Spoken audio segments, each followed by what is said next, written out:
نن می کتو بل ورځ واده شوه دی نن بربنده لونده ځان سره کینولې و ګرځولې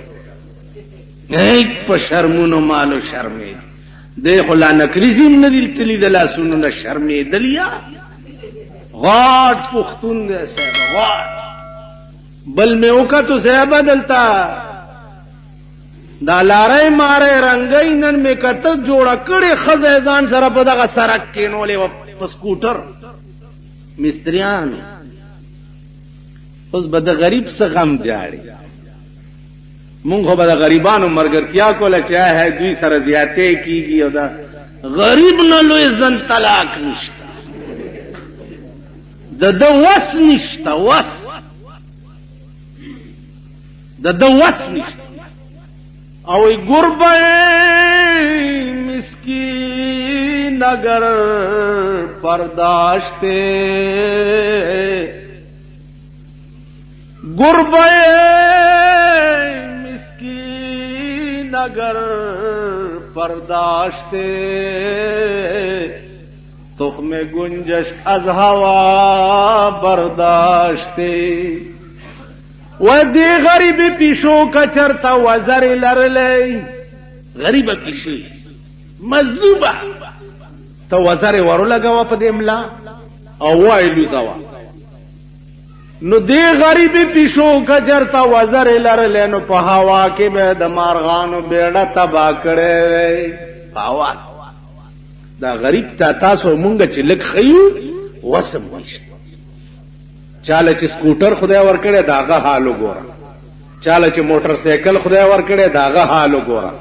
چاله چې موټر خدای ورکړي اخو دې په نالت داغه حالو زما عزیزانو عرض میں داو چې خپکی گئی ما ټول د هلاکت او د تباہی په کشتۍ کې سواریو او کشتۍ په گرداب کې ګیره ده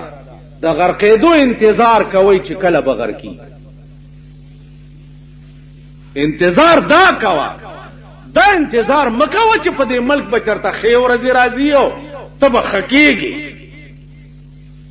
یا تا تب د سکون ژوند ملاوی او د زړه تسکین بدرته ملاوی کی دا انتظار مکوا د تباہی کشتۍ کې سورې او کشتۍ گرداب کې ګیره ده اوس انتظار د غرقېدو کوا چې غرقېږي بکل لکه رسول الله صلی الله علیه وسلم ته جبرئیل راغی تپوسه تی کولو یا رسول الله اخبرنی عن الاسلام اخبرنی عن الساعه اخبرنی عن الايمان وغیرہ وغیرہ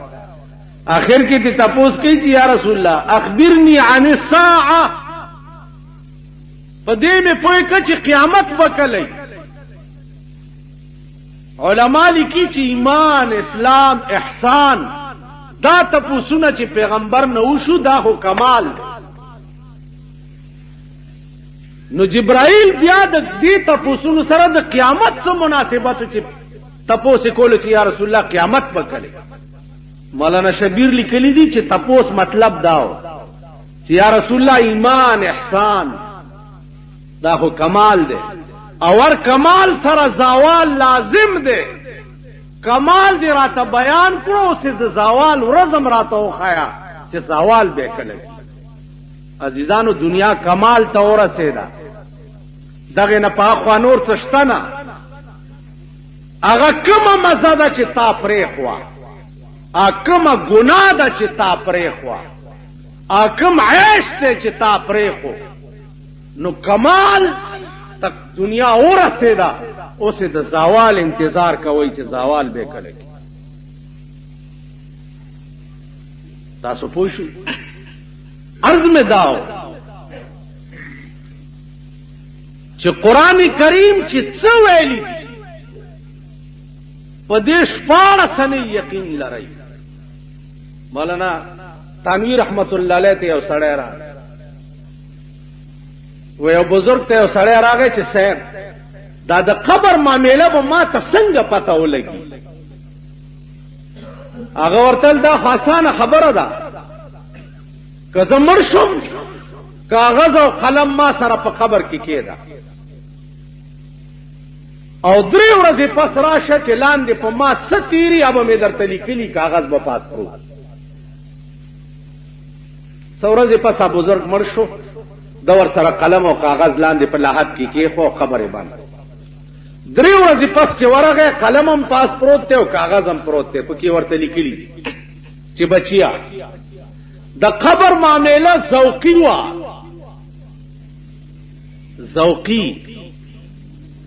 ذوقي دې ته وایي چې کوم شی د سکلو سره تعلق لري، دې ته ذوقي وایي. د قبر معامله ذوقي وه، ما وسکل او تر روانه. اوس په ما لاندې څه تیر دي نو هغه چې هر څومره بیان درته وکړم ته به پرې نه پوهېږې، خو دومره درته لیکم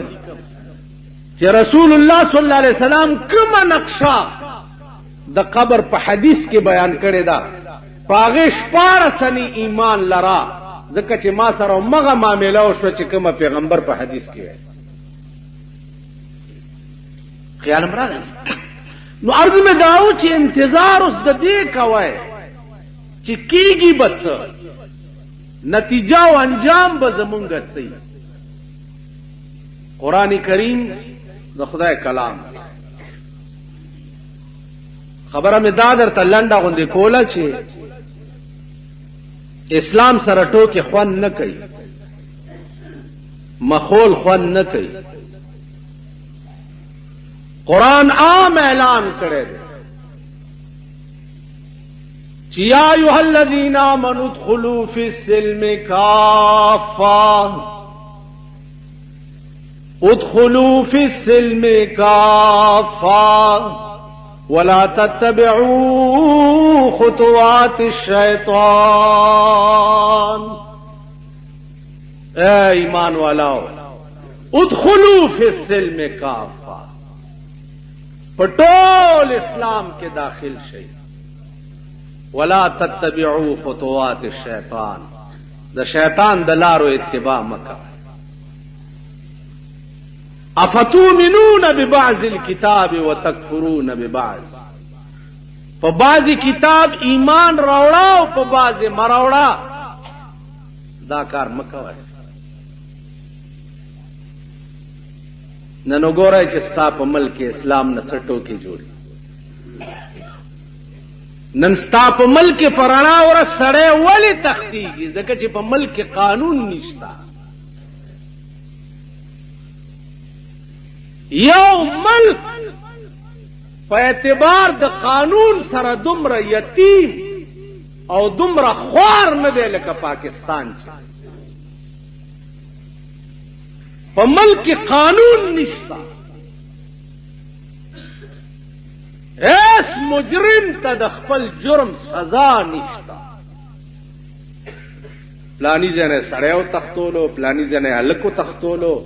پلانی ځای باندې ډاکه پرېوته، پلانی ځای کې لاره وشو کوله. دا ولې دي؟ ځکه چې قانون د ملک دومره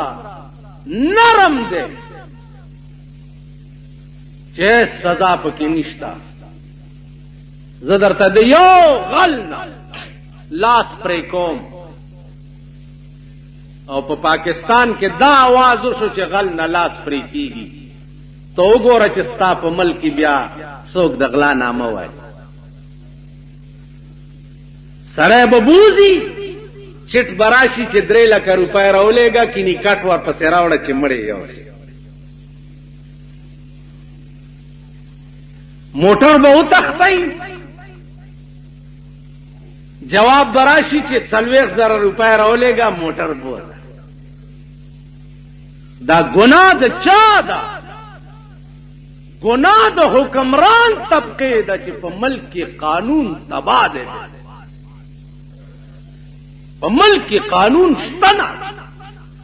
ستا کور به ستا جایداد به سړی به پکې زورګیر شي، 14 کاله مقدمه ور سره کوه، د خپل کور نه به سړی نشي وي. هغه ورځ یو فیصله م کوله، یو ما ته په غوسه شو، ویل ما سره ظلم کېږي، لږ کور دې وران شه چې وران شي، سلور کاله دی کرایم نه دا ورکړي جیدادم د بل دی 15,000 روپے الټا ما په مالک جیداد کې خو چې دوی له ورم کا ویلو استمرا سره زیاته او کو 1,000 به راته ته اغسته دا کوم انصاف دی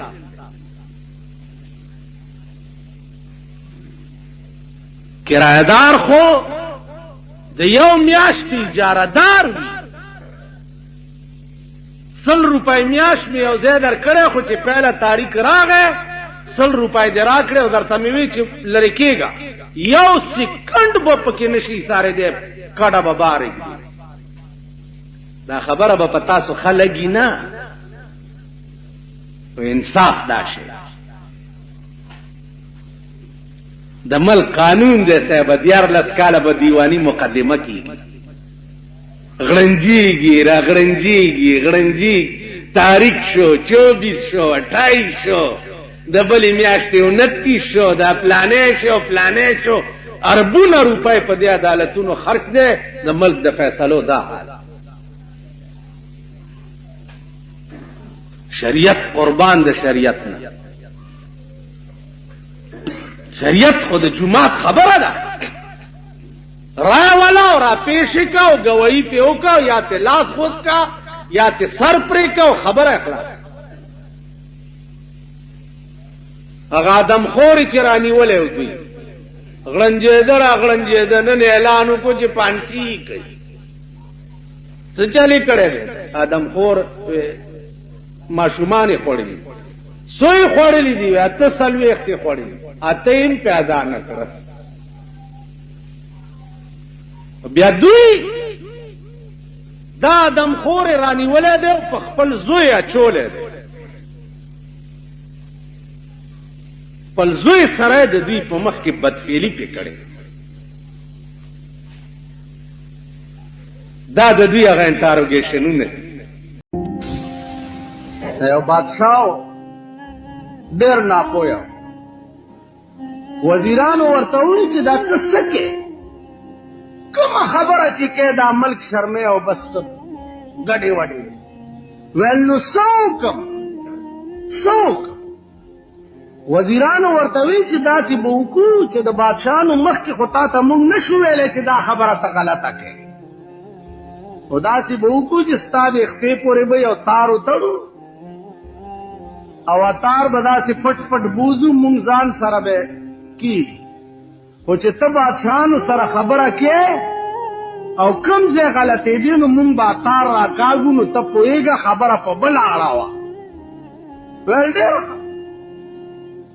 چېرته بادشاهان به راغی او ده به خبره ګډه وډه کوله هغوی به تار راغله نو ده به خبره په بله واړوله یو بادشاه راغی ورته یې ویل چې هلکه خبرې خو به نورې کوو خو په دې مې پوه کوي چې په دې ستاسو وطن کې هم د دې تار رواج شته هغوی زر تار راکړو چې بیړه دې غرقه شي مونږ دې پورې تار در تړلی و چې د خرطوب خبرې مه کوه تا الټه هغه نه تپوس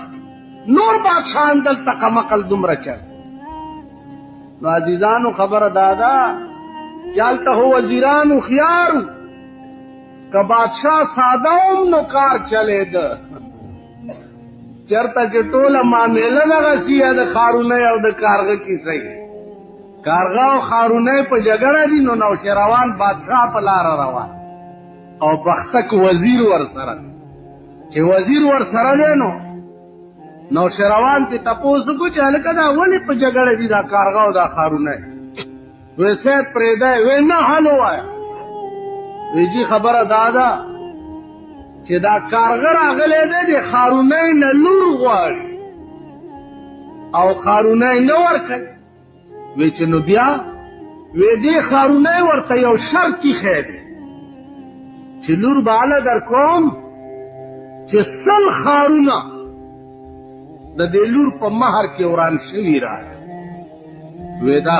کارغه ورته وایي دې ښارونی ته چې بیبي داسې چل دی چې دا یو څو ښارونه وران شوي واله نور چې نو شروان بادشاہي او بخت کی وزیری د سډیر خارونه ورانو کو د دې دا جګړه ده عزیزانو چې د دې قوم دا حالتي تاسو به د عمل قرآن ګور چرته چې دا قومي تاسو به د عمل خیر غواړئ ته ځان سره جخت وګوره ورځ بیرته پتا بمبارۍ کیږي ورځ بیرته اوس د هغې علاج سوچ کولو دپاره خو عقل پکاري سوچ پکاري اوس عقلمند او سوچمند سړی وینو عقل او سوچ کی کنه تا چې د چا انتخاب وکړو دینه به ته دا توقع کې چې د دې ملک به روس سره جوړه کول غواړي د دې ملک به هندوستان سره جوړه کول غواړي دومره خو په سترګو ړوند نه دی دا قوم دومره خو پوهېږي چې دا ما څوک منتخب کو دا به سبا هندوستان سره د دې ملک جوړه څنګه کوي یا که روس ووایي چې راځئ خبرې پې کوو چې د کابل 10 لکه خلق په پاکستان کې ولې ناست دي خبرې پې کوو دې خبرو کولو له به ته څوک لیږې دا خبرې به څوک کوي دومره خو نادان نه یې دومره خو پوهېږئ چې دا تاسو څه کوئ څه مو کړو څه کوئ لګیا یې هغه د رحمان بابا خبره وایي په ازل د نصیبونو جواري وه ای رحمانه چا ګټلې او چا بیللې نن ستا د نصیب جواری لګېدلې ده څوک یې ګټي او څوک یې د جوارۍ دونه دي د جوارۍ پړونه لګي زما عزیزانو عرض مې دا ما سره هېڅ فکر نشته زما مثال داسې دی لکه د هارون الرشید بادشاه زوی بادشاهي پرېښوه او لاړو ملنګ د سیند په غاړه به ناستو روټۍ به یې چېرته پیدا کړه به یې وخوړه او د سیند په غاړه به ناستو الله الله به یې کړو بادشاه مړ شو چې بادشاه مړ شو نو جرنیلان ورپسې لاړه چې راشه پلار دې مړ شو چې په تخت کښېنې هغه ورته ووایي چې زه جرنیل صاحب زه دلیم بادشاه یم وی دلې څنګه بادشاه یې دا ګورې نه جامو ته ټاکی ګنډې او د سیند په غاړه ناست ستنې نه یې تار وویسته او سیند ته یې ستن وغورځوله او ویل راوړئ زما ستن راوړئ چې د دریاب څومره کبانو ټولو په خوله کې یو یو ستن نیولې وه وله یې راوړه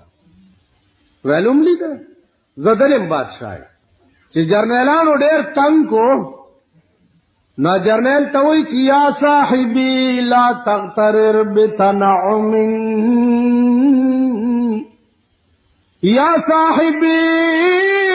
لا تغترر بتنعم فإن العمر يلفظ والنعيم يزول اے مرګریا د دنیا په نعمتونو مغاوره کېږه یا صاحبی لا تغترر بتنعم فإن العمر يلفظ والنعيم يزول دا محمود غزنوی دی دې پورې مې راته چې بادشاهان بس تاسو خپو ته راځي په هندوستان باندې چې حمله وکړه چا ورته وایي چې دلته یو ملا دی یو ملا دی ډېر لوی مریدانی دي بادشاه ورته ورشئ رایولئ دا ملا نوم مولانا ابوالحسن خرقاني رحمت الله دی ډېر لوی فقیه مجتهد انسان ویل بادشاه دې غواړي هغه ورته ویل زه خپل کار کوه زما بادشاهانو سره څه کار بیا جواب راغی چې بادشاه دې غواړي ویل زه نه ځمه بادشاه ورته ولیکل چې اطیعوا الله واطیعوا الرسول واولو الامر منکم